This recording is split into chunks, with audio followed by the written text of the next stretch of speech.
Sebanyak 2.500 ton benih padi gratis disalurkan untuk lahan pertanian seluas 100.000 hektar di Sulawesi Selatan.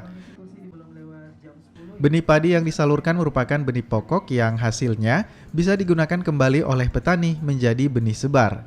Jika di tahun 2022 hanya mencakup 22 kabupaten kota, Mandiri Benih Tahap 3 menyalurkan benih padi di 24 kabupaten kota di Sulawesi Selatan.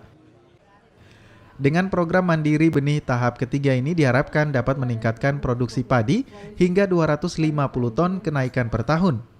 Dari data BPS, peningkatan terjadi pada produksi padi dari 8 ton menjadi 13 hingga 17 ton.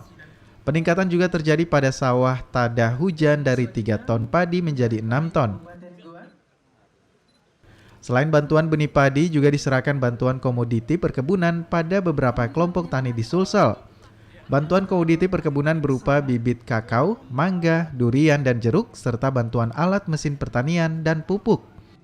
Meluncurkan lagi Mandiri Benih yang ditangkar sendiri di provinsi di KB-KB kita, kemudian dipabrikasi kerjasama dengan tentu fabrikator yang kita tentu telah mendapatkan hasil tahun lalu bagus, dan kemudian disertifikasi sendiri di balai kita dan dibagi gratis ke masyarakat. Ini yang dibagi adalah benih pokok, jadi bisa nanti petani menjadikan benih sebar lagi untuk dijadikan bibit ke bibit. Mandiri Benih merupakan program prioritas di Sulawesi Selatan sebagai salah satu provinsi penghasil beras terbesar di tanah air. Program ini dilaksanakan untuk mendongkrak produksi padi. Mandiri Benih Padi juga menjadi salah satu program yang diajukan ke Bappenas untuk menjadi program nasional. Arif Tirtana, Kompas TV Makassar.